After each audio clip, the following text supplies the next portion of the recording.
నమస్కారం ETV news కు స్వాగతం। ప్రభుత్వ ఉన్నతాధికారుల పొరపాటు నిర్లక్ష్యం దురుద్దేశం వల్ల 33 మంది వృద్ధులు పింఛన్ల కోసం వచ్చి ప్రాణాలు కోల్పోయారని తెలుగుదేశం ఆరోపించింది। పెన్షన్ పంపిణీకి సహేతుక నిర్ణయం తీసుకోవాలని కోరుతూ ఎన్డీఏ కూటమి నేతలు ఏపీ ప్రభుత్వ ప్రధాన కార్యదర్శికి వినతి పత్రం ఇచ్చారు। ఎన్నికల సంఘం స్పష్టమైన ఉత్తర్వులు ఇచ్చినా సీఎస్ ఎందుకు పట్టించుకోవడం లేదని తెలుగుదేశం నేత వర్ల రామయ్య ప్రశ్నించారు। మే నెలలో పెన్షన్ పంపిణీలో ఒక్క ప్రాణం పోయినా సీఎస్ జవహర్ రెడ్డి బాధ్యత వహించాలని ఆయన హెచ్చరించారు। అనంతరం సీఎస్ నుంచి స్పష్టమైన హామీ రాకపోవడంతో ఎన్డీఏ కూటమి నేతలు సచివాలయంలో ఆకస్మిక ధర్నాకు దిగారు। సీఎం సీఎస్ కార్యాలయాలు ఉండే మొదటి బ్లాక్ వద్ద మెట్లపై బైఠాయించి ఆందోళన చేశారు। ఇంటింటికి పింఛన్లు పంపిణీ చేయాలని డిమాండ్ చేశారు। అంతకుముందు లబ్ధిదారులకు ఇబ్బందులు లేకుండా పెన్షన్లు పంపిణీ చేయాలని ఏపీ ప్రభుత్వాన్ని ఎన్నికల సంఘం ఆదేశించింది।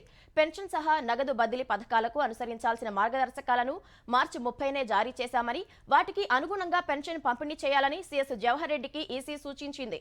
శాశ్వత ఉద్యోగులతో పెన్షన్ పంపిణీ చేయవచ్చని గత ఆదేశాల్లోనే స్పష్టం చేసినట్లు ఈసీ గుర్తు చేసింది।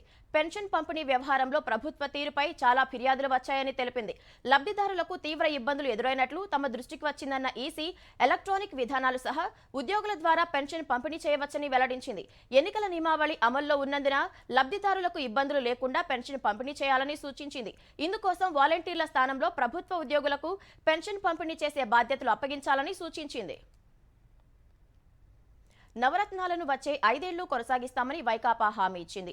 ఈ మేరకు అసెంబ్లీ లోక్సభ ఎన్నికల మేనిఫెస్టోను వైకాపా అధ్యక్షుడు ముఖ్యమంత్రి జగన్ విడుదల చేశారు।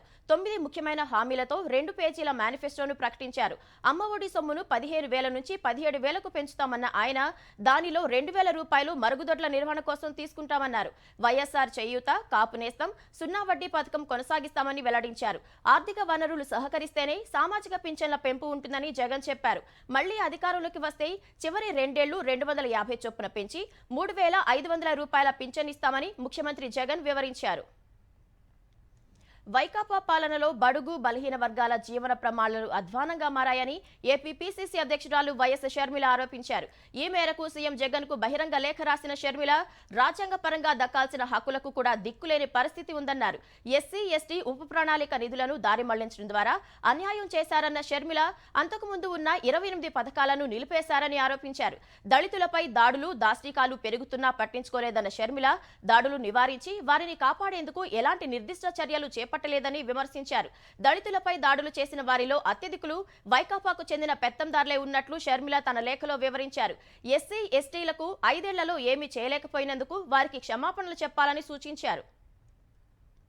లోక్సభ ఎన్నికల్లో కాంగ్రెస్ అభ్యర్థులకు మద్దతిచ్చేందుకు సిపిఎం నేతలు అంగీకరించారని సీఎం రేవంత్ రెడ్డి తెలిపారు। జూబ్లీహిల్స్లోని తన నివాసంలో సిపిఎం నేతలతో సమావేశమైన రేవంత్ రెడ్డి భువనగిరి పార్లమెంటుతో పాటు ఇతర ఎంపీ స్థానాల్లో కాంగ్రెస్కు మద్దతివ్వాలని కోరారు। ఈ సందర్భంగా సిపిఎం నాయకులు తమ ఎదుట కొన్ని రాజకీయ ప్రతిపాదనలు పెట్టారని రేవంత్ రెడ్డి వెల్లడించారు। 1-2 విషయాల్లో కొంత సందిగ్ధత ఉన్నా అధిష్టానంతో చర్చించి ఏకాభిప్రాయానికి వస్తామని తెలిపారు। ఈ కలయిక తెలంగాణలో కాంగ్రెస్ గెలుపునకు పనిచేస్తుందని రేవంత్ రెడ్డి వివరించారు। అసెంబ్లీ ఎన్నికల్లో కాంగ్రెస్ పార్టీ ఇచ్చిన హామీల్లో 5 హామీలు అమలైనట్లు నిరూపిస్తే తాను పోటీ నుంచి తప్పుకుంటానని కరీంనగర్ లోక్సభ భాజపా అభ్యర్థి బండి సంజయ్ సవాల్ విసిరారు। నిరూపించకపోతే కాంగ్రెస్ అభ్యర్థులు తప్పుకునేందుకు సిద్ధమా అని ఆయన ప్రశ్నించారు। తెలంగాణలో భాజపా మెజార్టీ సీట్లలో గెలవబోతోందని సంజయ్ ధీమా వ్యక్తం చేశారు। తమ పార్టీ నుంచి ప్రజల దృష్టి మరల్చేందుకు కాంగ్రెస్ భారాస నేతలు సవాళ్లతో డ్రామాలాడుతున్నారని సంజయ్ ఆరోపించారు। త్యాగాల పునాదులపై పుట్టి ప్రత్యేక తెలంగాణ రాష్ట్రం సాధించిన పార్టీ భారాసాని ఆ పార్టీ అధినేత కేసీఆర్ ఉద్ఘాటించారు। భారాస 23వ ఆవిర్భావం సందర్భంగా పార్టీ శ్రేణులకు కేసీఆర్ శుభాకాంక్షలు తెలిపారు। 10 ఏళ్ల పాలనలో భారాస అద్భుతమైన ప్రగతి ఫలాలు అందించిందన్నారు। పార్టీ ఏర్పాటు నుంచి ఎన్ని ఆటుపోట్లు ఎదురైనా వాటిని అధిగమించేందుకు బలమైన పునాదులు వేసింది కార్యకర్తలే అని స్పష్టం చేశారు। సిద్దిపేటలో జరిగిన భారాస ఆవిర్భావ వేడుకల్లో పాల్గొన్న మాజీ మంత్రి హరీష్ రావు పార్టీ కార్యాలయంలో గులాబీ జెండాను ఆవిష్కరించారు। హన్మకొండలో తెలంగాణ తల్లి విగ్రహానికి పూలమాల వేసిన మాజీ మంత్రి ఎర్రబెల్లి దయాకర్ రావు మాజీ స్పీకర్ మధుసూదనాచారి బండ ప్రకాష్లతో కలిసి అమరవీరులకు నివాళులు అర్పించారు। కరీంనగర్ జిల్లా తీగలగుట్టపల్లిలోని తెలంగాణ భవన్లో కరీంనగర్ ఎమ్మెల్యే గంగుల కమలాకర్ పార్టీ జెండాను ఆవిష్కరించారు। నల్గొండలోని భారాస కార్యాలయంలో గులాబీ జెండాను ఎగిరేసిన మాజీ మంత్రి జగదీష్ రెడ్డి కాంగ్రెస్ నుంచి రాష్ట్ర విముక్తి కోసం భారాస పోరాడుతోందన్నారు। అలుపెరుగని పోరాటంతో సాధించుకున్న తెలంగాణలో భారాస ఎప్పుడూ ప్రజల పక్షాన్నే ఉంటుందని తెలంగాణ భవన్లో పార్టీ జెండా ఆవిష్కరించిన తర్వాత కేటీఆర్ చెప్పారు। శ్రీకాకుళం జిల్లా పల్లాస నియోజకవర్గంలో ఎన్నికల అధికారులతో మంత్రి అప్పలరాజు వాగ్వాదానికి దిగారు.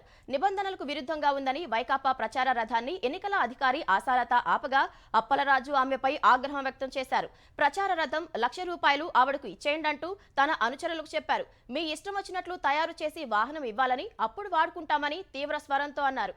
తమాషాలు చేస్తున్నారంటూ మండిపడ్డారు. నిబంధనలు చెబుతుంటే గొడవకు దిగుతారేంటని అధికారి ఆశాలత ప్రశ్నించగా, ఏ నియోజకవర్గంలో లేని నిబంధనలు పలాసలోనే ఎందుకని మంత్రి ఆవేశంతో ఊగిపోయారు. ఇంకోసారి ప్రచారార్థం ఆగితే బాగోదని, ఎవరికి ఫిర్యాదు చేసుకుంటారో చేసుకోండని మంత్రి అప్పలరాజు హెచ్చరించారు. అన్నమయ్య జిల్లా పీలేరు నియోజకవర్గం వాల్మీకిపురంలో తెలుగుదేశం ప్రచార రథానికి గుర్తు తెలియని దుండగులు నిప్పు పెట్టడం కలకలం రేపింది. ముఖాలకు మాస్కులు పెట్టుకుని ద్విచక్ర వాహనంపై వచ్చిన ఇద్దరు దుండగులు తెలుగుదేశం ప్రచార రథానికి డ్రైవర్ అందులో ఉండగానే పెట్రోల్ పోసి నిప్పంటించారు. ఇది గమనించిన వాహనంలోని డ్రైవర్ త్రుటిలో అందులో నుంచి తప్పించుకున్నారు. ఈ ఘటనపై తీవ్ర ఆగ్రహం వ్యక్తం చేసిన తెలుగుదేశం నాయకులు, కార్యకర్తలు ఘటనా స్థలానికి చేరుకుని రోడ్డుపై బైఠాయించి నిరసన తెలిపారు. పోలీసులకు వ్యతిరేకంగా నినాదాలు చేశారు. పోలీసులు అక్కడకు చేరుకుని వాహనానికి నిప్పు పెట్టిన వారిని త్వరలోనే అరెస్ట్ చేస్తామని చెప్పగా తెలుగుదేశం నాయకులు ఆందోళన విరమించారు. అటు వాల్మీకిపురం ఘటనపై మండిపడిన తెలుగుదేశం జాతీయ ప్రధాన కార్యదర్శి నారా లోకేష్ అసెంబ్లీ ఎన్నికల్లో దారుణ పరాజయం తప్పదనే భయంతోనే వైకాపా నేతలు ఇలాంటి ఘటనలకు పాల్పడుతున్నారని ఆరోపించారు. జగన్ చేసిన ప్రతి నేరం, ప్రతి ఘోరానికి చట్టం ముందు దోషిగా నిలబడక తప్పదని లోకేష్ హెచ్చరించారు.